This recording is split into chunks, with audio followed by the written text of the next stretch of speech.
ও বাবা বলছে আমার তো 1 মাস পর বিয়ে, কিন্তু হঠাৎ করে মনে পড়লো ওমা আমার তো কাটাই হয়নি।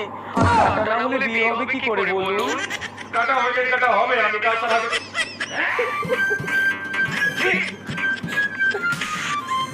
তার মানে ছুঁই ছুঁই আমারই তো এখনো 40 হয় না, আপনার বয়স 40 ছুঁই, কিন্তু আপনি এখন খত নেই করেন নাই। এই আপনি তো মানুষই না মেয়ে।